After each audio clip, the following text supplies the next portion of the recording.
आपको सफाई का विषय ध्यान रखना, क्योंकि पूरे हिंदुस्तान से लोग आ रहे हैं, भारी भीड़ होने जा रही है। अतः आप लोग सफाई का विशेष ध्यान रखें। जो झोपड़ी बनी या दुकानें, अपने आगे बिल्कुल साफ सुथरा रखो। मीडिया पत्रकार कभी भी आ सकता है देखने के लिए, इसका विशेष ध्यान रखिए। इस ग्राउंड में कोई आप आवाज़ नहीं होगा।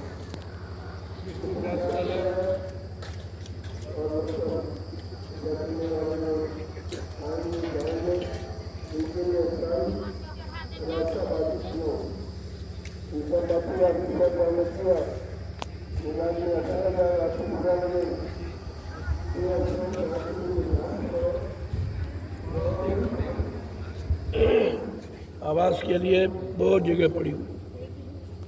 इधर आप सत्संग स्थल के पीछे देखो, सब जगह पड़ी हुई है। कहीं अपना मुमजामा तान लो, अपना रह जाओ। कितने सालों से मैं बराबर कह रहा हूँ, जब भी किसी कार्यक्रम में आओ, अपना 4 मीटर मुमजामा ओढ़ने, 4 मीटर बिछाने का हमेशा अपने बैग में रखो। जहाँ कहीं मौका नहीं लगा दीजिए और बिछा के बैठ जाइए आप, लेकिन तुमको कोई ध्यान देना नहीं है। अब ये नियम सख्त हो गए आश्रम के। पहले जैसा नहीं कि जहाँ चाहो वहाँ कूड़ा फैला दिया, जहाँ चाहो वहाँ चूल्हा बना दिया, जहाँ चाहो वहाँ ईंट छोड़ दी।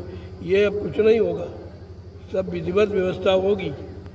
अब यानी व्यवस्था बदल चुकी है। जो लोग आ रहे हैं उनको समझा दो कि पहले जैसा अब यहाँ कोई माहौल वातावरण नहीं बनाएगा। इसलिए जो जगह जहाँ के लिए निर्धारित है, आप उसी जगह पर यानी मतलब अपना काम करें। जैसे बाज़ार वाले आ रहे हैं, उनके लिए मैंने बाज़ार की जगह निश्चित कर दी। जहाँ भंडारे में वो पूरा मैदान खाली है, आप जाकर के अपनी दुकानें वहाँ लगा सकते। रोका नहीं जा रहा, लेकिन व्यवस्था में बाधा डालोगे तो रोक दिया जाएगा। उसके लिए मैं आपको जगह दे रहा हूँ। कोई जगह का पैसा नहीं लेता हूँ, कोई बिजली पानी का पैसा नहीं लेता हूँ, कोई भोजन का पैसा नहीं, सब मुफ्त इलाज आपके लिए है। लेकिन आप अगर व्यवस्था बिगाड़ोगे तो फिर नहीं टिकने दूंगा, फिर मैं रुकने नहीं दूंगा यहाँ, क्योंकि आश्रम है, ये मेला नहीं है जो जहाँ चाहो दुकान लगा दी, जहाँ जहाँ कूड़ा कचरा फैला के चले गए। ऐसा नहीं होगा। आश्रम की मर्यादा है, आश्रम की मर्यादा में रहो, हर सुविधा तुमको उपलब्ध करा दी जाएगी। लेकिन आश्रम की मर्यादा के विपरीत कोई कार्य करोगे तो हम टिकने नहीं देंगे। यहाँ कोई मेला नहीं है, ये सत्संग है, ये पूजा का कार्यक्रम है। आप आ रहे हो तो आपके लिए रोजी रोटी के लिए मैं मना नहीं करता हूँ, लेकिन जो व्यवस्था आपके लिए बनाई गई वहाँ आप ले जाओ और दुकान पर नहीं लगाओ, लेकिन रोड पर नहीं। एक तो रोड सकरा है, अगर दोनों तरफ से वाहन आ जाएंगे तो निकलेंगे कैसे लोग? सबको परेशानी आप पैदा कर दोगे।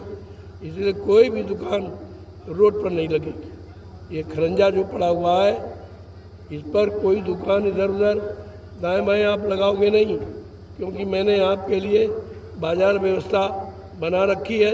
वहीं पर जाओ, अपनी दुकान लगा लो। आप कोई मना नहीं है, लेकिन व्यवस्था के तहत रहकर आप यहाँ रहेंगे। ये मेला नहीं है, ये सत्संग है, ये पूजा होगी।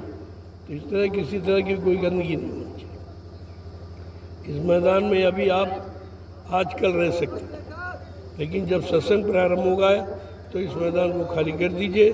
अभी पूजा स्थल बन जाएगा तो इससे आपको हटना पड़ेगा। पूजा स्थल में कोई गंदगी फैलाए, कोई रोटी वहाँ बैठ खाए, क्या पूजा स्थल में ऐसा आप करते हो? कहीं कम से कम मर्यादा का ध्यान रखो। इसीलिए हमने ये सब व्यवस्था की है। इतनी ज़मीन आपके लिए खरीदी कि कहीं आकर के आप ठहर जाओ और आपकी व्यवस्था वहाँ बना दी जाएगी। सारी तो व्यवस्थाएं मेले भर में बनी पड़ी। आप कार्यालय में आके पूछ लो कि भाई हमारी व्यवस्था कहाँ है, अपना जिला प्रांत बताइए, आपको बता दिया जाएगा कि इस दिशा में चले जाओ, वहाँ पर तुम्हारा जिला लगा। जितने भंडारे आएंगे, भंडार वालों से अनुरोध है कि आप अपने ज़िले के प्रेमियों को भंडारे में ठहरा लो। आपकी सेवा में सहयोग करेंगे और वहीं भोजन व्यवस्था हो जाएगी। और कोई मीटिंग करना चाहो तो आपको बुलाना नहीं पड़ेगा। नहीं मेले भर में फैल जाते हैं, फिर आपको परेशानी होती। किसी को पता ही नहीं चलता है भाई कौन सी मीटिंग हो रही है, कौन सा प्रोग्राम होने जा रहा। इसलिए पहले से समझ लो आप, हर भंडारे जो जिले प्रांत के आ रहे हैं उनमें अपने जिले प्रांत के लोगों की ठहरने की व्यवस्था रखिए आप। वैसे मैं तो ये कह रहा हूँ कि अपनी व्यवस्था आप स्वयं करो, इससे बढ़िया कुछ नहीं।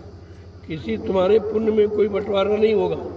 अगर किसी की सेवाएं आप ले लोगे तो तुम्हारे पुण्य में बंटवारा हो जाएगा, भजन में बंटवारा हो जाएगा, सेवा में बंटवारा हो जाएगा, फिर आपका आने का मतलब क्या हुआ। इसलिए आओ, अपनी व्यवस्था में आओ। जैसे आप मथुरा जाते थे, वहाँ कोई व्यवस्था दी नहीं जाती, शुरू में सब अपना खाना पानी नाश्ता पानी लेके जाते थे और अपना टेंट लगाया और 10-5 लोग मिलकर भोजन बना लेते थे। 2-4 लोग आ गए, वो भी भोजन पा जाते थे। मैंने देखा चलो तुम्हारी कुछ व्यवस्था कर दी जाए। जब उनमें भंडारे की व्यवस्था कर दी तो तुम लापरवाह हो गए, इतने आलसी हो गए कि कुछ करना ही नहीं चाहिए। मैंने भंडारे इसलिए खोले थे कि जब रोटी में आपका समय खराब ना हो और वो समय आप भजन में लगाओ, सत्संग वचनों को बैठकर आपस में दोहराओ, उनको जानकारी करो। इसके लिए मैंने आपकी सुविधा बनाई और तुमने सुविधा का दुरुपयोग किया है, लिहाजा हमको ये कदम उठाना पड़ा कि आप अपनी व्यवस्था में आओ। दूर दराज से, अन्य प्रांतों से, विदेश से जो लोग आ रहे हैं उनके लिए व्यवस्था आपकी है। बाकी आप तो यहीं के रहने वाले, आपके घर में सब आ रहे हैं। तुम्हारे घर में कोई आता है क्या तुम भोजन कर लेते हो पहले, या पहले बिस्तर बिछा के तुम सो जाते हो? पहले उनको उनकी व्यवस्था बनाते हो। इसी तरह से तुम्हारे आश्रम में ये 6 जिलों के लोगों को मैंने आश्रम की व्यवस्था दी थी। आपका सीतापुर और लखीमपुर और पीलीभीत और बरेली, शाहजहाँपुर और हरदोई, इनको व्यवस्था दी गई है। आप लोग अपनी व्यवस्था में आएंगे, अपना भोजन बनाएंगे और जो प्रेमी इधर उधर से आ जाए उनको भी भोजन करा दीजिए आप। ये तुम्हारा परमार्थ बन जाएगा। आपको मैं मौका दे रहा हूँ कि अभी तक आपने भोजन खाया लेकिन खिलाया नहीं किसी को। जब खिलाया नहीं तो आपका कोई पुण्य ही नहीं जमा है। तो यह आपके लिए अच्छा किया जा रहा है, इसका विशेष ध्यान रखिए। यहाँ कोई रोड़ी, कोई टुकड़ा कहीं पड़ा हो, ये आपकी सेवा के द्वारा खरीदा गया, ये तुम्हारा है। इसको एक जगह संभाल के रख दो, जहाँ कटान हो रहा वहाँ इसको डाल दिया जाएगा। ये व्यवस्था सब तुम्हारी है, मेरी नहीं है। मैं तो केवल आपकी संभाल कर रहा हूँ, देख रेख करता हूँ। बाकी आपने सेवा दी है, आपकी सेवा का मैंने सही जगह प्रयोग कर दिया है। अब आप अपनी सेवाओं के प्रयोग को संभाल के रखिए, आप देखभाल करिए। इसीलिए तो ये सब व्यवस्था बनाई गई। और तुम कहते हो कोई कर दे, कोई कर दे। अरे सेवा तुमने दी है, व्यवस्था तुम्हारे लिए बनी, कोई क्या कर देगा? तुम्हें स्वयं करना चाहिए। हर जिले प्रांत के लोगों को एक ही आदेश है, अलग अलग नहीं है। अपनी व्यवस्था में आओ, अपनी व्यवस्था में रहो, अपने बच्चों को खिलाओ बना के भोजन। भंडारे का मत खिलाना कि हमारे भंडारे में लाखों लोगों का अन्ना था, पता नहीं कौन किस भाव से दिया और कैसी कमाई का। इन बच्चों पर कर्जा मत ला दो, इनका भविष्य खराब मत कीजिए। मैं बार बार इसीलिए कहता हूँ अपनी व्यवस्था में आओ। रहने के लिए जगह कमी नहीं है, लेकिन अपनी व्यवस्था में आओगे तो आपको उसका ख्याल रहेगा कि हमारा कोई चीज़ बिगड़े ना। हम बना देते हैं, फिर आप भूल जाते हो कि हमारी कौन है, कहीं इधर पड़ा कोई उधर पड़ा। मतलब यानी अगर मीटिंग कोई करना चाहता तो पता ही नहीं लगता कहाँ कहाँ लोग ठहरे पड़े। ऐसा नहीं, व्यवस्थित व्यवस्था में रहो। आप मर्यादित हो, तुम्हारी मर्यादा सारा हिंदुस्तान जानता है। अपनी मर्यादा को मत खो। इसलिए मैं बार बार कहता हूँ और अब की बार मैं विशेष दौड़ा करूँगा। जहाँ कोई व्यवस्था देखूँगा फट से बदल दूँगा वहीं पर, क्योंकि आगे सज्जू आ रहा। क्यों बोलते हो? अच्छे लोग आ रहे हैं, अच्छे लोगों के लिए व्यवस्था बनाई जा रही, और तुम अगर खराब के खराब बने रहे तो तुम्हारा कोई सम्मान नहीं करेगा और कलयुग के इतिहास में आपका कोई नाम नहीं होगा। बाद में मत कहना कि हमको बताया नहीं, मैं पहले से जानता नहीं। इसीलिए मैंने ये गेट पर का कूड़ा कचरा हटा दिया। अब मीडिया पत्रकार आते देखते हैं इनकी कोई व्यवस्था नहीं है, कोई इधर मतलब बना रहा, कोई उधर। अरे व्यवस्थित व्यवस्था में रहो, एक इंसान हो तो इंसानियत में रहना सीखो। यही पाठ तो यहाँ पढ़ाया जा रहा, लेकिन सब इधर उधर कहीं कुछ। हमको ये ज़बरदस्ती करना पड़ा। ये बैरिकेडिंग, वैसे ही फील्ड जो मैदान देख रहे हो ये आपके महाविद्यालय का, जिसके लिए प्रयास किया जा रहा है, जिसके लिए एप्लीकेशन दे दी गई है। जय गुरुदेव आध्यात्मिक गुरुकुल हिंदी संस्कृत महाविद्यालय, ग्राम रामशाला और मिश्रिक और नेमी क्षेत्र सीतापुर उत्तर प्रदेश, ये है उसका ग्राउंड है। इसलिए आपको पहले से खाली कर दो, बाद में आपको तकलीफ होगी कि हमको हटाया जा रहा है। हमने बता दिया ये ग्राउंड है कॉलेज का, ये महाविद्यालय का, इसलिए आपसे खाली कराया जा रहा है। जब खाली हो जाएगी धीरे धीरे इसकी बाउंड्री हो जाएगी। बाउंड्री में इनमें कमरे बन जाएंगे, क्योंकि 10-15 कमरे जो बनेंगे तब इसका परमिशन मिलेगा, ऐसे लाइसेंस नहीं बनता। तो उसके लिए तो जगह आप घेरे मेरे थे और रोज बिल्कुल यानी गेट पर इतना चिथड़ा कपड़े लगा कर रहते थे, लोग आते थे, इतने थे बड़े गरीब लोग, इनमें बड़े अनपढ़ लोग हैं, कोई पढ़ा लिखा नहीं है, कोई सिस्टमेटिक ढंग से रहना नहीं जानता है, तमाम तरह की मीडिया पत्रकार यानी मतलब क्लेम करता था। तो हमने आपको सिखा भाई आप धीरे से हटा लीजिए, पीछे बहुत जगह है, पीछे बना लीजिए। आपको हटाया भगाया नहीं जा रहा, केवल स्थानांतरण किया जा रहा कि जगह आप बदल दो और ये महाविद्यालय की जगह खाली कर दो। कल कहीं बाउंड्री न बनने लगे तब आपको खाली करना पड़ेगा। तो इसका विशेष ध्यान रखिए। यहाँ भगाया नहीं जाता, यहाँ बसाया जाता है, लेकिन व्यवस्था के अनुसार, अपनी मनमानी तरीके से नहीं आप करेंगे। तो उसके लिए तो पाबंदी है, पाबंदी लगा दी जाएगी। अब आप देख लीजिए, सब जगह घूम के देख लो, कहीं कोई रोड़ा कोई टुकड़ा तो नहीं पड़ा है। इसमें तुम्हारी सेवा लगी, ये तुम्हारा खर्चा है, तुमने सेवा दी है, उसी से ये खरीदा गया और उसी से जो बटा टुकड़ा वो तुमने फेंक दिया। अगर जानते कि हमारा है, हमारी कमाई का, तो तुम संभाल के रखते। अब हमें कहना पड़ा एक एक टुकड़ा उठा लो और कहीं पर रख दो, जहाँ मिट्टी का कटान हो रहा वहाँ इसको डाल दिया जाएगा, तो कटान बंद हो जाएगा। ये बालू है, यहाँ व्यवस्था करनी पड़ेगी। मिट्टी तो है नहीं जो रुक जाएगी, बालू की रोकथाम करनी पड़ेगी। ईंट लाना, रोड़ा टुकड़ा, इस बगैर इसके तो आप मिट्टी रोक नहीं पाओगे। जहाँ जहाँ कटान हो रहा वहाँ पर आरसीसी लगा करके सब बनवा दिया जाएगा और आरसीसी के ऊपर से पानी निकल जाएगा, कटान बंद हो जाएगा। बाकी आप कहो रोज़ मिट्टी डालें, पानी पर से फिर बह जाएगी, रोज़ डालते रहो, रोज़ बहती रहे, ये तुम्हारे श्रम परिश्रम बेकार जा रहा है। मैं बार बार कहता हूँ ये सब बंद कर दीजिए। आप जो मैं बताऊँ उसके अनुसार आप करो तो तुम्हारा काम सरलता में हो जाएगा। जहाँ जहाँ कटान हो रहा फौरन वहाँ आरसीसी बना दीजिए, 2 फुट की चौड़ाई में और लंबा थोड़ा ज़्यादा बना दो, तो पानी उसी पर से तुम्हारा निकल जाएगा, कोई कटान नहीं। और आरसीसी सीढ़ीदार बनाएंगे, हल्की सी सीढ़ी रखो, पानी का वेग कम हो जाए और धीरे से पानी उठाइए। उतना काम आप जगह जगह जो आपने पाइप डाल रखे वो बहुत छोटे रखें, तो बड़े पाइप लगाओ, नहीं तो जैसा मैं कह रहा हूँ आरसीसी लगा दीजिए। पाइप फूट सकता है, पाइप में कूड़ा कचरा अटक सकता है, पानी को रोक कर फोड़ सकता है, लेकिन जब आरसीसी पड़ जाएगी उसमें कोई रुकावट नहीं और पाइप से सस्ती पड़ेगी। टुकड़े खरीद ले आओ, 15-20 टाली, बस वही टुकड़े डाल करके आरसीसी बिछा दो, पक्का कर दो। एक बार करना है, 20 साल आपको कुछ नहीं करें। पहले बात को समझ लो, कम खर्चे में मजबूती हो जाए और लंबे समय तक आपको कुछ करना ना पड़े, इससे और सरल क्या होता है। अपनी मनमानी संसारी बुद्धि लगाओगे तो फेल हो जाओगे। तुम यहाँ इस बारे में कुछ नहीं कर सकते, तुम्हारे बस का नहीं है। इसलिए बात जो बताई जाए उसको ध्यान में रखो। दूसरी बात, यहाँ कोई घास नहीं काटेगी, ये घास ही मिट्टी को रोके।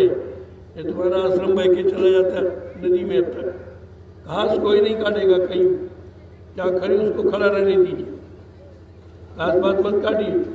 कूड़ा कचरा उठा लो और इस कूड़े कचरों को उठाकर बंधों पर डाल दो, ताकि बंधे की मिट्टी कटनी बंद हो जाएगी।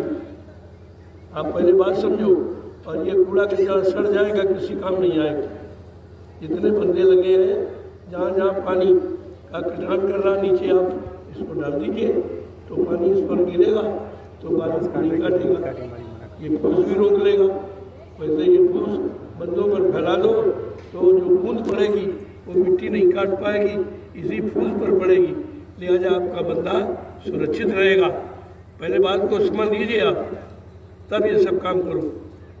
अगर नहीं करोगे तो फिर आप इसी में पड़े रहोगे, प्रेमियों के सेवाओं का दुरुपयोग करते रहोगे, रोज़ मिट्टी सेवा कराओगे, रोज़ बह जाएगी, मतलब क्या। दूसरी बात, जिन काश्तकारों ने आपका मिट्टी का सहयोग किया है, इस बात का ध्यान रखो, उनकी लेवल से मिट्टी उठाओ, जितनी वो कहें उतनी, और लेवल में उठाइए, नहीं बाद में हम ट्रैक्टर से लेवल कराएंगे उनका खेत। हम तो कहते हैं कि उनकी मिट्टी ले लो, उनका खेत जोत के लेवल कर दो, और वो जो चीज़ कहें वो बो दो उनकी। तुम परमार्थ करने आए हो, तुम अपना स्वार्थ हल करने यहाँ नहीं आए, तो सबके साथ प्रेम का व्यवहार बर्ताव करो, और सब तुम्हारा साथ करेंगे, सबका परमार्थ बन जाए, सबको सेवा मिल जाए। इस बात का आप लोग बराबर ध्यान रखें। जय गुरुदेव, जय गुरुदेव। देखो शाम को सबसे मिलेंगे, अब वो पहले जैसा नहीं आए घुस गए, सब बंद है। ये कुछ मेरा स्वास्थ्य ठीक नहीं है, मैं बार बार मिलना नहीं सकूँगा, इसलिए आप लोग शाम को आ जाएंगे, मैं यहाँ खुद ही आ जाऊँगा और यहीं पर आपको प्रसाद भी दूँगा। दयाल बाग का आम ये प्रसाद में वितरण हो रहा, ताकि आपके पैसे से खरीदा गया है, आपको उसका लाभ मिलना चाहिए। थोड़ा बहुत प्रेमी ले जाते, सेवा देते थे, वो भी सेवा इसी बाग में लगा दी जाएगी। कोई पेड़ लाना है, पेड़ के लिए खाद लाना है या दवा डालनी है, पेड़ कोई सूख गया है, दूसरा पेड़ लगवाना है, उसमें आपका खर्च हो जाएगा। दो फायदे, प्रसाद भी खाओ और जो आप सेवा दोगे वो तुम्हारी इसी काम में लग जाएगी। मैं तो कुछ लेता नहीं हूँ, ना मुझको कुछ चाहिए। तुम्हारी अगर अपनी व्यवस्था आपको करवानी है तो अपनी सेवा देकर अपनी व्यवस्था करा लीजिए आप, हम तो हर तरह से सेवा के लिए तैयार हैं। शाम को मिलूँगा सबसे, अब वो नियम जब कार्यक्रम होगा तब भी दिन में मिलूँगा, शाम को रात में दवा चलती है, इसलिए मैं शाम को रुक नहीं पाऊँगा। इसीलिए मैंने आश्रम में रुकना पसंद नहीं किया हूँ। मैं दयाल बाग में झोपड़ी में रह रहा हूँ, वहाँ का माहौल वातावरण बहुत बार बार रुसना आना नहीं। दूसरी बात, ये कुटी है, ये आश्रम है, ये आपकी जय गुरुदेव आध्यात्मिक वैचारिक प्रचार समिति का कार्यालय है। यहाँ कोई आवास नहीं करे। मैंने लोगों को आवास के लिए किया, इतनी गंदगी फैला दी कि दोबारा किसी को मैं मौका नहीं। अब इसमें कोई ठहरेगा नहीं, ये ठहरने की जगह नहीं है, क्योंकि समिति को लगाएंगे, वो अपने कार्यालय का प्रयोग करेंगे। लिहाजा अब इसमें कोई कार्यक्रम इसके अंदर नहीं होगा। आप बाहर सीलिंग लगेगी, उसी में मंडप बना लो और जितने रस्म रिवाज आपको करने करिए। वैसे मैं इन शादियों के बाद ये नियम बना दूंगा, जो सांसारिक रीति रिवाज रस्म आपको करने हैं तो घर से करके आओ, यहाँ नहीं। यहाँ आदर्श विवाह होगा, केवल भावक और आशीर्वाद लो, घर चले। बाकी ये बखेड़ा यहाँ नहीं। जब तुमको सांसारिक तरीके से करना तो आश्रम में क्यों करते, अपने घर में करो। यहाँ तो हम तुम्हारी सब सांसारिकता को बंद कराना चाहते, तुम्हारे आहेज दहेज पैसे को भी ख़त्म नहीं करना चाहता। तुम्हारा बच जाए, बाल बच्चों के काम आवे, लेकिन तुम बर्बादी करना सीख गए हो।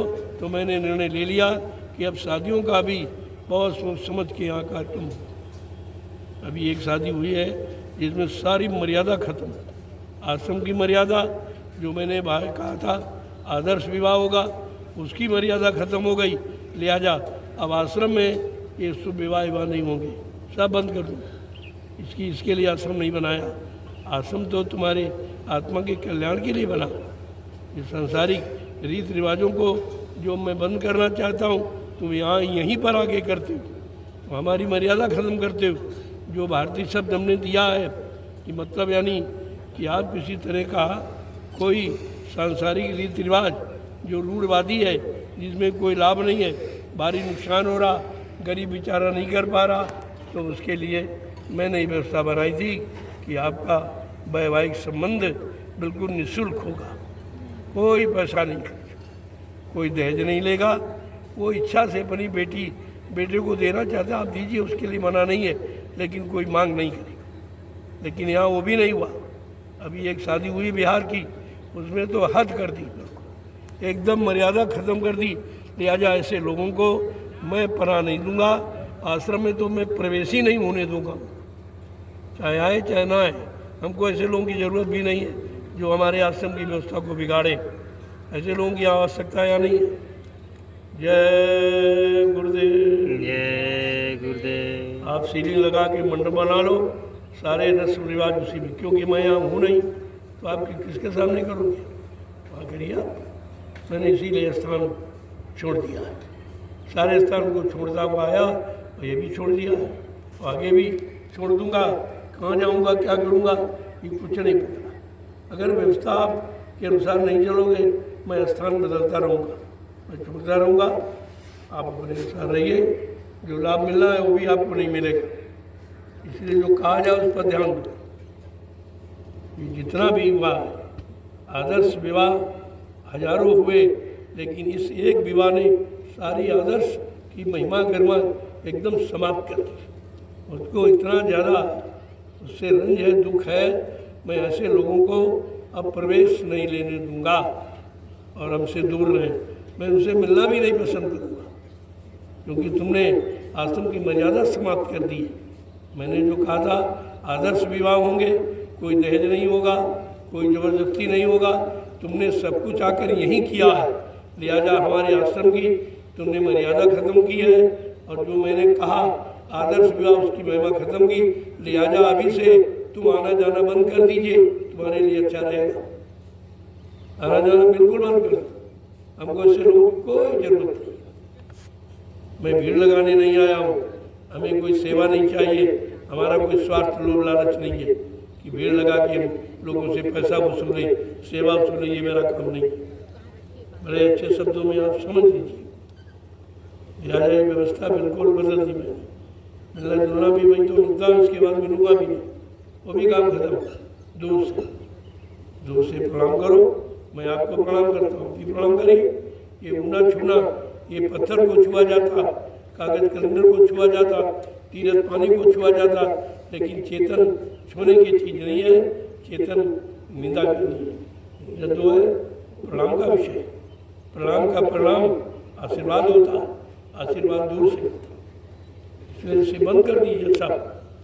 मैं 12 वर्ष से लगातार करके दिखा रहा हूँ। मैं मंच पर आता हूँ, आपको हाथ जोड़ के प्रणाम करता हूँ, जब उठता हूँ तब करता हूँ, जब आपका दर्शन करने आता हूँ, प्रसाद वितरण, तब भी मैं आपका प्रणाम करता हूँ। लेकिन तुम समझ ही नहीं पाए, और वही खींचा तानी, वही नोचा घसोटी, ये सभा बंद कर दीजिए दूर से। तुमको दया चाहिए, तुमको आशीर्वाद चाहिए, दूर से मिल जाए।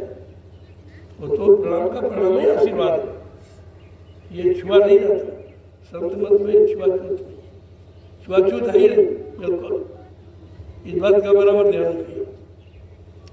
जय गुरुदेव। जय गुरुदेव। जहाँ कहीं रोड़ा टुकड़ा मिल जाए, कोई गंदगी पड़ी है, अभी आपके पास 2 दिन है, सब सफाई कर दो।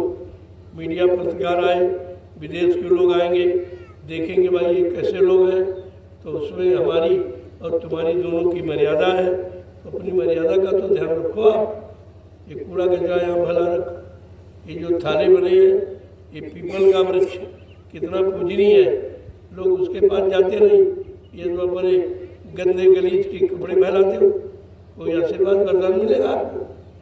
कोई बात का ध्यान ही बिल्कुल नहीं, एकदम मनमानी तरीके से। इसलिए इसका गेट यानी 7 तारीख से बंद हो जाएगा, कोई प्रवेश नहीं देगा। पूजा के समय खुला जाएगा, इसके बाद बंद होगा। इसीलिए मैंने मेन गेट बदल दिया। ये पूजा का गेट, ये मेन गेट वो आगे जो लगा, वो सत्संग स्थल में आने का, बाजार में जाने का, आवासीय व्यवस्था सब जाने का उधर है। ये केवल पूजा के समय खुलेगा, बाकी नहीं खुलेगा। यहाँ कोई आवास नहीं बनाओ। 5 दिन 6 दिन जो कार्यक्रम चलेगा, इस पर विशेष ध्यान रखिए। और हमेशा के लिए ये स्थान निश्चित हो जाएगा कि पूजा करने के सिवा भजन करने के सिवा, सत्संग सुनने के सिवा आप कोई भी शारीरिक या मतलब कर्म नहीं करेंगे। इसका ध्यान रखिए।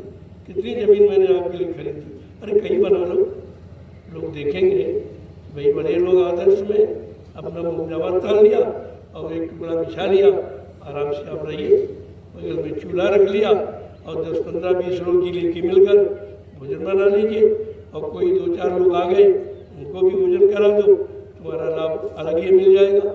तुमने भंडारा खाया खिलाया नहीं है, अब ये खिलाने का मैं अवसर सबको दे रहा हूँ। कोई निकाला बकाने की बात नहीं है, पहले भी मथुरा में यही था, कोई भंडारे नहीं थे, कोई मार्केट नहीं था, सब लोग अपनी व्यवस्था से जाते थे, अपनी व्यवस्था में रहते थे। जब व्यवस्था बना दी गई तब देखिए खलबंडली हो गई, सब भाग गए, सब निकल गए, सब खत्म हो गया, आश्रम ही खत्म हो गया। तुमने आश्रम की मर्यादा खत्म की और तुम ही सब खत्म हो गए। देख लीजिए आप, इसलिए मथुरा की कोई घटना दोहराई नहीं जाएगी। मैंने पहले ही कहा था शुरू में कि मथुरा की कोई घटना दोहराई नहीं जाएगी, इस पर विशेष ध्यान रखो। मैंने आपके लिए शौचालय के लिए उधर गड्ढे खुदवा दिए, बस उसी में जाओ और पैर से मिट्टी खिसका दो, आपको कुछ नहीं करना, कहीं प्रदूषण नहीं, कहीं गंदगी नहीं। और इतना बड़ा सफाई का अभियान, एक दिन सारा हिंदुस्तान तुम्हारे सफाई अभियान को याद करेगा और मतलब आपकी ज़मीन की उर्वरक शक्ति नहीं खराब होगी। यहाँ 5-6 दिन लोग दिशा मैदान जाएंगे, उस यानी खेत में 4 वर्ष तक आपको खाद डालने की जरूरत है। कितनी बढ़िया व्यवस्था है। मैंने कहा भाई खुरपी लेके आओ, अपना गड्ढा खोदो, वो भी सेवा किसी को मत लो। और अगर सेवा किसी ने कर दी, आप प्रयोग करोगे तो तुम्हारे परमाणु से कटौती हो जाए, आपको सेवा देना पड़ेगा। मैं इसलिए सब ये व्यवस्था बदल रहा हूँ कि आप जो भी थोड़ा बहुत कमाते हो, परमार्थ की कमाई, नाम की कमाई करते हो तो आपकी पूरी बचे, उसमें कोई बंटवारा ना हो। मैं ये चाहता हूँ, इसलिए मैंने व्यवस्था बदल दी है। और आप नहीं मानते हो, तुम जानो, तुम्हारा काम जाने, तुम्हारे घर से बीमारी जाएगी नहीं। कभी तुम कितना आओ, आश्रम भी तुम्हारी मदद नहीं करेगा। अगर नियम का पालन, सिद्धांतों का पालन नहीं करोगे, आश्रम तुम्हारी मदद नहीं करेगा। ऐसे आते रहो जाते रहो। मथुरा में कितने लोग आते जाते रहे, कुछ हुआ, कुछ मिला, क्योंकि किसी ने माना ही नहीं। जब तुम मानते थे तो आपको लाभ मिलता था, जब व्यवस्था बना दी गई, मानना बंद कर दिया आपने, तो जो लाभ मिलता था खत्म हो गया, जो दया मिलती थी वो भी चली गई। इसलिए अगर दया को पाना और लाभ को पाना है, बीमारियों से मुक्त होना है, तो जो नियम सिद्धांत बताए जाएं उन पर आपको चलना है। सीधी बात, ये पूजा स्थल है। अभी आजकल में प्रेमी इसका निर्माण कर देंगे, बन जाएगा, और उधर बंदे पर लाइन लगेगी। वो पीछे जो नदी किनारे बंदा है, वहाँ से लाइन लग के ऐसे लोग आएंगे और पूजा करके ऐसे निकल जाए, ऐसे निकल जाए। बात को पहले समझ लीजिए। आपकी बात वो व्यवस्था नहीं है ना धुंधवाली, इधर जहाँ उधर घुस गए, जहाँ चाहे वहाँ बैठ गए, जहाँ चाहे वहाँ छिलका फेंक दिया, जहाँ खाना रोटी वहाँ बच गई फेंक दी, ये सब बंद कर दी। नहीं, हम टिकने नहीं देंगे। हमको ऐसे लोगों को बिल्कुल जरूरत नहीं है। आगे समय अच्छा आ रहा, हमें अच्छे और चरित्रवान और पाक साफ पवित्र विचार वाले लोगों की जरूरत है। ऐसे लोगों की आवश्यकता। अब ये भीड़ भाड़ लगाने की आवश्यकता, भीड़ वो लगाए जिसको रुपया पैसा कोई स्वार्थ लोभ लालच चाहिए। हमें आपसे कुछ नहीं चाहिए। लोगों को तुम्हारे धन, तुम्हारे सामान, सम्मान की जरूरत और हमको तुम्हारी जरूरत है। बहुत अंतर है हमारा, पहले समझ लीजिए आप। जय गुरुदेव, जय गुरुदेव। 2 दिन आपके पास बचे, सेवा कर लो, बैठो मत। आगे लाखों लोग आ जाएंगे तो सेवा भी नहीं मिलेगी, सेवा से वंचित हो जाओगे। जब इतने लोग आ जाएंगे सेवा कहाँ रखिए। इसलिए अभी मौका है, 2 दिन आप ये सेवा कर लो, अपनी बनी व्यवस्था मजबूत करो। इतनी झोपड़ियाँ या दुकानें आपने बनाई, अपना आगे का संग वो साफ। कोई पत्रकार मीडिया आ जाए या मैं गाड़ी से निकलना चाहता हूँ तो कम से कम साफ सुथरा देखिए तो अच्छा लगेगा। अरे यहाँ रहते कुत्ता भी बैठता तो पूछ हिला करके जगह साफ करके बैठता, तुम्हारा उतना भी ज्ञान नहीं तो ये सब व्यवस्था मैं इसीलिए रोज निकलता हूँ और देखता हूँ कि आप कुछ कर रहे हो कि नहीं। जब नहीं करोगे तो यहाँ से भी यहाँ भी आप टिक नहीं पाओगे। एला मेला सब खत्म, केवल सत्संग होगा।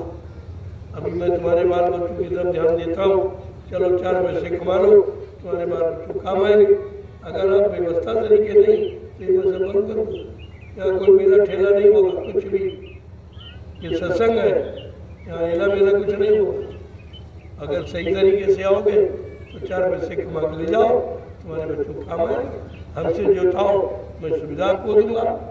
मैं तो जगह का कोई पैसा तो लेता नहीं, बिजली पानी का कोई पैसा जो प्रेमी देना चाहे अपना दे देता तो उसका इसी में लग जाता। मैं रोटी का भी कोई पैसा नहीं लेता। और आपको चाहिए क्या? फिर भी आप नियम से संयम से नहीं रहोगे तो भाई फिर हम ये काम बंद कर दें। कोई सत्संग नहीं, कोई चर्चा नहीं, कुछ नहीं, चुपचाप अपने अपने घर में रहो, भजन।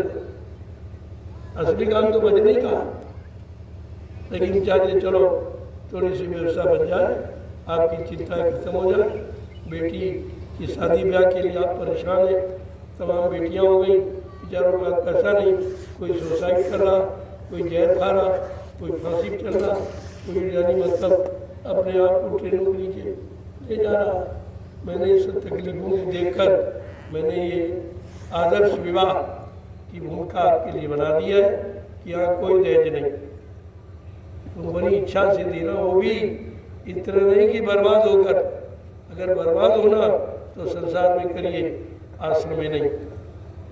जरूरत पर तो आप कर सकते, जरूरत पर अगर देना अपनी बेटी को तो घर में जाके दो, आप आश्रम में नहीं। यहाँ की व्यवस्था मत बिगाड़िए, क्योंकि मीडिया पत्रकार ये सब नोट कर रहा, ये सारा संदेश सारे विश्व में जा रहा। लोग इस बात को देख रहे हैं कि ये तो कहीं नहीं हो रहा। इतने धार्मिक मिशन है, इतने राजनीतिक दल, लेकिन ये बात न कोई कहता है, न कोई इस पर चलता है, और न ये काम हो रहा। ये केवल नैमिषारण्य की पावन पवित्र भूमि यानी पर हो रहा, कहीं नहीं हो। आप अपनी इस भूमि की मर्यादा रखो। ये 88,000 ऋषियों में जो विचारों ने तपस्या की है, मुसीबत का सहकर उनकी भी मर्यादा का ध्यान रखो और अपना काम बना लो। ये आपकी बुद्धिमानी है। जय गुरुदेव, जय गुरुदेव, जोर से बोलो जय गुरुदेव, सब मिल बोले जय गुरुदेव, बोलना होगा जय गुरुदेव, अभी से बोले जय गुरुदेव, दर्द हरेंगे जय गुरुदेव, कष्ट मिटेंगे जय गुरुदेव, शांति भी देंगे जय गुरुदेव, सबके दाता जय गुरुदेव, सबके मानी जय गुरुदेव, प्रेम से बोले जय गुरुदेव। नाम नहीं इंसान का, ये नाम है प्रभु का, ये काम नहीं इंसान का, ये काम है प्रभु का। जो भी काम करो लोगों के हित में करो, किसी का नुकसान स्वप्न में भी मत सोचो। ये है सत्संग की मर्यादा। सत्संगी की मर्यादा ये है। और आप किसी का नुकसान कर दोगे तो फिर तुम्हें मिलेगा क्या? मिलेगा? कुछ लेने आए हो, कुछ सीखने आए हो तो सीखो, और कुछ ले लो, अपना भला करो। नहीं तो ये नहीं करना तो दुनिया में तमाम आश्रम चले जाओ। हमारे आने की जरूरत नहीं, वहाँ चले जाइए, मैं मना भी नहीं करता। हम तो 2 आदमी चाहिए, लेकिन 2000 बिगड़े हुए नहीं चाहिए। यहाँ संख्या नहीं बढ़ाती। हमको 2 सच्चे ईमानदार चरित्रवान मिल जाएंगे, परिवर्तन हो जाएगा। परिवर्तन कोई लाखों आदमियों से थोड़ी होता, सच्चे अच्छे ईमानदारों से परिवर्तन होता। इतिहास उठाइए आप, यानी परिवर्तन करने वाले और थोड़े लोग, थोड़े उन्हीं थोड़ों की हम तलाश कर रहे हैं। और तुम्हारे में से थोड़े लोगों को निकाल लूँगा, निकाल आएंगे, आगे काम करेंगे। बाकी ये भीड़ छट जाए। भीड़ का निर्णय कोई अच्छा होता ही नहीं, और भीड़ हम चाहते हैं। भीड़ लगा कर हमने देख लिया, तुम जैसे कि तैसे हो, तुम्हारे कोई सुधार नहीं है, तुम्हारे में कोई आदत में परिवर्तन नहीं है, तो फायदा क्या है आने का? आश्रम में आने का मतलब है आश्रम अपना श्रम करो, अपना परिश्रम करो, अपने श्रम परिश्रम की कमाई को यहाँ लगाओ, तो आगे आने वाले भविष्य में लाखों लोग उसका लाभ उठाएंगे। ये आपका सच्चा प्रमाण हो जाए। पहले आश्रम शब्द की मर्यादा बनती है, लिहाजा आने के लिए मना नहीं है। 2 दिन अभी छूट है, इसके बाद ये गेट बंद हो जाए। इसके अंदर प्रवेश वर्जित है। जो भंडारे लगे हैं वो मतलब यानी यहाँ पर जो राष्ट्रीय भंडारा है वो प्रसाद वितरण करेगा। जब घर जाओगे लोग तो प्रसाद देगा। बाकी जो देश से भंडारे आ रहे वो अपने अपने जिलों की प्रांतों की व्यवस्था संभालेंगे। ये तो भंडारा 12 मास और 30 दिन चलते ही रहता। अब इनको थोड़ा फुर्सत हो कि प्रसाद वितरण खाली होगा, बाकी भोजन व्यवस्था आपकी। जो भंडारे बाहर से आ रहे सैकड़ों आएंगे, 1-2 नहीं, उनसे आप उनको भी लाभ मिल जाए। मैं चाहता हूँ अरे भाई उनको भी सेवा मिल जाए, सेवा का अवसर उनको भी दे दूँ, वो भी परमार्थ कमा ले। इसीलिए ये भंडारा है। बाकी ये भंडारा अपना राष्ट्रीय है, ये यानी 12 महीने ये बंद नहीं होता। अब इसको थोड़ा सा विश्राम दे देंगे और चलने जाने वाले लोग हैं वो प्रसाद ले लेंगे, चले जाएंगे। वैसे मैं प्रसाद रोज ही दूँगा, मैं तो रोज ही प्रसाद दूँगा। और सबसे महाप्रसाद जो 10 जुलाई को गुरु पूर्णिमा के पावन पर्व पर आपको बना के दिया जाएगा, वो 1 साल आपका काम करेगा। महाप्रसाद यहाँ तो प्रसाद की भरमार है, और दुनिया में कहो जो प्रसाद कहीं है ही नहीं, यही भरमार है, यही लुटाया जाता। प्रसाद के देकर कोई पैसा नहीं आपसे लिया जाता, ये प्रसाद बेचा नहीं जाता, प्रसाद लोगों के कल्याण के लिए दिया जाता। बात को पहले समझ लो। और मैं रोज दे रहा हूँ, और 12 वर्ष से लगातार पूरे हिंदुस्तान में मैं घूम घूम कर सड़कों में गलियों में आवाज़ लगा कर मैंने प्रसाद दिया, जो हिंदुस्तान में आज तक किसी ने किया ही नहीं, और आज भी कोई नहीं कर रहा, न भविष्य में कोई कर सकेगा। तो आपके साथ तो बहुत कुछ किया जाए, फिर भी आप न सुधरे, न लाभ ले पाए, फिर ऐसा वक्त समय जीवन में आपको मिलेगा। जय गुरुदेव, जय गुरुदेव, जय गुरुदेव, जय गुरुदेव। कुदरत भी आपके पक्ष में है, मौसम ठंडा है, सेवा कर लीजिए। कहीं देख लो कोई सेवा हो रही उसी में जुट जाओ। आगे 7 तारीख से भीड़ हो जाएगी, तब आपको सेवा नहीं मिल पाएगी। इतने लोग होंगे तो सेवा आप कर ही नहीं पाओगे। अभी मौका है, 2 दिन आप कर लीजिए, अच्छा रहेगा आपके लिए। नहीं तो करने वाले यहाँ बहुत आ रहे, और पीछे से इतने अच्छे लोग आ रहे। मैंने कितनी बार संकेत किया, पीछे से बहुत अच्छे लोग आ रहे, तुम्हें धक्का मार के हटा देंगे। तुम इतने पुराने इतने दिन आपने किया क्या, तो आप जवाब क्या दोगे। इसलिए ऐसा मौका अपने आप के लिए न दो कि पीछे वालों को ढकेल के तुमको हटाना पड़े। बात को समझ लीजिए। अभी आपने किया कुछ बिगाड़ के सिवा कुछ किया ही नहीं। आप अगर सब इतने लाखों लोग बिगाड़ते रहो तो मैं अकेला कहाँ तक संभालूंगा। इसलिए करना है तो अच्छा कर। बुरा तो बहुत किया, पाप बहुत किया आपने, लेकिन अब थोड़ा अच्छा कर लो, अपनी जीवात्मा के कल्याण के लिए कुछ कर लो। बात समझ लीजिए। अब अवसर मिला है, जो से जीवन है उसको अच्छे काम में लगा, अच्छा रहेगा। नहीं दोबारा ये जन्म भी आपको नहीं मिले। जो सोच रहे घर बैठे मिल गया मनुष्य जीवन फिर मिल जाएगा, ऐसा नहीं है। तुमने मनुष्य जन्म पाने वाले कर्म ही नहीं किए, पहले किए थे तो मिल गया, अब तो कोई कर नहीं रहे। अब तुम्हारा खान पान भी मनुष्यों का नहीं रहा, सारा समाज एकदम दूषित हो गया। गंदा खान पान जो पशुओं वाला है, पक्षियों वाला है, जंगली जानवरों वाला, वो भोजन करने में सब जुट गए। लिहाजा तुम्हारा जन्म इन्हीं पशुओं में, जंगली जानवरों में ही होगा। अब मनुष्य शरीर आपको नहीं मिलेगा। इसीलिए मैंने शाकाहार का प्रचार किया कि आप शाकाहारी हो जाओ, सदाचारी हो जाओ, ब्रह्मचारी, एक नारी सदा ब्रह्मचारी, एक पति सती। ये ब्रह्मचर्य है, ऐसा नहीं है ब्रह्मचर्य से, यही सच्चा ब्रह्मचर्य। कि आपने अपने जीवन का काम भी कर लिया, क्योंकि आपको किसी ने पैदा किया तो माँ बाप का कर्जा है। तुम भी उसी समान एक पुत्री का जन्म दे दो, तुम्हारा कर्जा माँ बाप का उतर जाएगा। इसलिए वैवाहिक संबंध रोका नहीं जाता। क्या शादी करने वाले भजन नहीं करते? किसकी शादी नहीं? कौन महात्मा कौन संत ऐसा जिसने विवाह? कोई एक आध प्रमाण के लिए रखे गए, बाकी सब गृहस्थ आश्रम में उनके बाल बच्चे थे, उन्होंने वहीं पर साधना किया और प्रभु को प्राप्त कर लिया।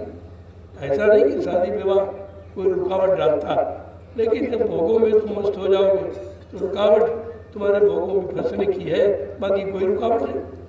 कहीं आप नहीं है, कहीं कुछ करें। और आपके लिए तो व्यवस्था आश्रम है। पहले आश्रम कहाँ थे? लोग जंगलों में तपस्या करते बेचारे, कहीं जगह ही नहीं थी जहाँ जाते अच्छी शिक्षा मिलती, अच्छा कोई कर्म करते। आज तो तुम्हारे लिए इतने आश्रम बना दिए गए, ये आपके लिए सहूलियत है। और फिर भी आप प्रयोग नहीं करोगे तो तुम जानो, तुम्हारा काम जानो। धर्मनाथ दरबार में आप ये नहीं कह सकते हो कि मेरे लिए किसी ने व्यवस्था नहीं बनाई थी, मैं अच्छे काम कैसे करता, मैं पुण्य कर्म कैसे करता, मैं अच्छा खान पान कैसे करता, किसी ने बताया नहीं। मैं कहने नहीं दूंगा। मैं 12 वर्ष से लगा था यही प्रचार करूँ कि आप नेक भले इंसान बन जाओ, आपके लिए अच्छा नहीं। यहाँ रहकर भी नहीं बन पाते, यहाँ भी मनमानी सकते। तो मैं कहता हूँ तुम तो ध्यान ही नहीं दे, तो भाई आश्रम कोई मदद नहीं, आश्रम तो जड़ है। आश्रम को चलाने वाला चेतन है, और चेतन की बात मानोगे तो चेतन जीवात्मा का कल्याण हो जाएगा। आश्रम मदद नहीं करेगा तो जड़ है। ये क्या मदद? आश्रम बोलेगा, आश्रम समझाएगा, आश्रम तुम्हारी मदद करेगा नहीं। जिसने आश्रम का निर्माण किया वो इसकी महिमा जानता है, वो तुम्हारा काम करेगा। उससे अपना काम करवा लीजिए आप, और वो आपसे कुछ लेगा भी नहीं, कुछ लेता भी नहीं, कुछ मांगता भी नहीं है। फिर भी नहीं काम करा पाए तो इससे सरल उपाय फिर आपको जीवन में कहीं नहीं मिलेगा। जय गुरुदेव, जय गुरुदेव। आप आए हो, सब प्रेमियों का स्वागत सम्मान में सबको प्रणाम नहीं करता। ऐसा हिंदुस्तान में कोई नहीं मिलेगा जो तुम्हें प्रणाम करे। उसको प्रणाम करो, वो इसको पसंद करता, मैं आपको प्रणाम करता हूँ, मुझे ये पसंद है। क्योंकि सारे जीव परमात्मा के, इनके सारे सबके अंदर जीवात्मा परमात्मा की है, इसलिए मैं परमात्मा की जीवात्मा को प्रणाम करता हूँ। तुम्हारे शरीर, तुम्हारी जाति, तुम्हारे रूप रंग को प्रणाम नहीं करता हूँ। इस बात को समझ लीजिए। जय गुरुदेव, जय गुरुदेव। चलो आप लोग सेवा में जाओ। तो मैं इसीलिए आया था, एक न कि कोई न कोई रास्ता निकाल दे, आपको सेवा मिल जाए, पूजा स्थल साफ सुथरा हो जाए। ये लोग अपनी व्यवस्था बनाने लगे, 2-3 दिन बनाने में लग जाएंगे। 9 तारीख को तैयार करना। जो 2 शादियाँ होनी है, 3 शादियाँ हैं। मैं फिर एक बार दोहराता हूँ कि आप मर्यादा में कीजिए। जो लोग करके व्यवस्था बिगाड़ गए उनकी नकल नहीं करना, उनकी नकल। अपनी मर्यादा में रहो, उसका लाभ मिलेगा। मर्यादा में करोगे आपके साथ दया जुड़ जाएगी, अपनी मनमानी करोगे दया हट जाएगी। दया हट गई तो दुर्घटना घट जाएगी। कोई दुर्घटना घट सकती, दया हटी दुर्घटना घटी। इसलिए दया न हटने पाए आदेश पालन करती। आपकी सिले लग जाएगी, नीचे मंडप बन जाएगा। जो भी रसूलाज आपको कर रहे इस मंडप, कुटी में नहीं, कुटी के लोगों ने अपवित्र कर दिया। मैं बड़ा बहुत मतलब दुखी हूँ, इसलिए मैंने अब की बार इसमें आवाज़ नहीं दिया। इस शादी से मैं इतना कष्ट हुआ है कि मैंने कुटी ही छोड़ दी। मैं बगीचे में रह रहा हूँ, और एक ये नहीं तुम झोपड़ी नहीं, तुमसे खराब झोपड़ी में रह रहा हूँ। देखिए तो झारखंड के प्रेमियों ने बना दी है उसकी, लेकिन मैं तो प्लास्टिक में रह रहा हूँ। देखिए आप उसको, तो ऐसा नहीं कि तुमको झोपड़ी में रखो, मैं कोई महलों में रहूँ। महल तो बनाए सतगुरु धाम में, एक दिन भी नहीं रहा। वहाँ से यहाँ आ गया, यहाँ का देख लीजिए, यहाँ भी व्यवस्था बनी, लेकिन मैंने वो व्यवस्था तुम्हारे लिए बनाई है, अपने रहने की नहीं। इतना गैराज, जितनी बिल्डिंगें बनी मैंने अपने लिए नहीं बनाई, आपके लिए। लेकिन आप जब सफाई का ध्यान रखें, मर्यादा नियम का ध्यान रखें तो है, वरना इसमें प्रवेश नहीं पाएंगे। अब मैंने इसमें ताला डलवा दिया कुटी में, ये कुटी अब पूरे कार्यक्रम में खुलेगी नहीं और कोई जाएगा नहीं। जो वहाँ रहने वाले भक्त प्रेमी हैं, सफाई सेवा करते हैं, या जो समिति के लोग, क्योंकि समिति का कार्यालय ही है, वो आएंगे तो पीछे वाला गेट वो समिति का गेट है, जो समिति के कार्यालय का गेट बना उससे ये बंद रहेगा, इसमें कोई प्रवेश नहीं रहेगा, क्योंकि मैं वहाँ आई नहीं, आप करने क्या जाओ। इसलिए मैंने यहाँ न रहने का निर्णय लिया। मैं कार्यक्रम वो दयाल बाग से करूँगा। मैंने उसका एक नामांकन कर दिया कि दयाल बाग शांति निकेतन आश्रम। जय गुरुदेव। जय गुरुदेव। चलो चलो आप लोग चलो, चले तो कर्जा बन जाएगा। बीमारी तुम्हारा पीछा नहीं छोड़ेगी। पता नहीं कितने पापियों का अन्न है, कैसे कैसे कर्म करके लोगों ने अन्न दिया है। उस अन्न को खाकर अगर सेवा नहीं की तो देखो भजन नहीं, वो खोद नहीं, क्या करें, क्या खोद रही है, मना का खोद रहे हैं, गड्ढा मिट्टी डाल के करो, है बंद कर किसी का वो लाभ पाने वाली सेवा करना कि नहीं, ऐसे लाभ नहीं मिलेगा, ऐसे दया भी नहीं मिलेगी। आप समझते हो कि हम आ गए पड़े खा रहे दया मिल जाएगी, तुम तो दया से हजारों को दूर बैठे हो। ये नज़दीकी शरीर की नज़दीकी नहीं मानी जाएगी, आदेश पालन की नज़दीकी। अब तो ठीक है, सब सफाई कर दो, मैं भी रुका हूँ, कर दीजिए। आपको ये भोजन आ जाए, देखो मैं भी यही भोजन करता हूँ, मैं साथी रहता हूँ, ऐसा नहीं मैं कोई बैठ के उधर चलेंगे मैं भी भोजन करूँ, आप भी करें। और ये आज सफाई कर डालो, 2 दिन आपके पास सिर्फ रहे, ज़्यादा समय नहीं है और काम बहुत है। इधर उधर कटान हो गया, अभी तो बारिश रुकी है, भारी बारिश होगी तो कटान बढ़ जाएगा, फिर ये रोकना बड़ा मुश्किल हो जाएगा। मैं इसीलिए सब व्यवस्था भी करवाऊँगा। जितना रोड़ा टुकड़ा गिट्टी कहीं मिल जाए आप जमा कर दो, वही डलवा के मैं RCC लगवा दूँगा, ये कटान सब बंद हो जाएगा, कहीं कटान नहीं रहेगा। पानी का रास्ता बना दीजिए, पानी निकल जाए। पैसा पानी आप रोक नहीं सकते, वो अपना रास्ता खुद ही बना लेता, दोनों की प्रवृत्ति है ये। इसलिए अभी जो पूरी गिट्टी कही है, कोई फूस पड़ा है, सड़ा गला फूस, वहाँ ढेर लगा दिया इन्होंने, वो सड़ जाएगा, कोई काम नहीं आएगा। बरसात में ये सूखेगा नहीं, फिर क्या करोगे, उसको उठाओ और जहाँ बंधे लगे उन बंदों पर बिछा दो, ताकि जो खड़ी बूंद पड़े वो मिट्टी को न काटे। बंदों पर डाल दीजिए। व्यवस्था सब है, लेकिन जब मानोगे तब तुम अपनी बुद्धि, तुम्हारे पास बुद्धि है ही, कोई दुनियावी संसारी भोगों वाली बुद्धि है, तुम क्या जानते ही क्या हो। और एक बात तो जानते नहीं हो, दूसरे हमारी मानते नहीं, तो तुम काम हो ही नहीं पाएगा, तो आप कर ही नहीं पाओगे कभी। पीछे से तब तक अच्छे लोग आ जाएंगे, तुम्हारा काम देखेंगे, कान पकड़ के अलग कर देंगे, कान पकड़ के कान बाहर कर देंगे। मैं नहीं करूँगा, वो करेंगे, कहेंगे तुमने मर्यादा खत्म की, आश्रम की मर्यादा क्या आपने रखी, लोगों के प्रेमियों की सेवाओं की मर्यादा आपने क्या रखी, आप जवाब क्या देंगे, इसमें समझ लो। जय गुरुदेव। जय गुरुदेव। चलो।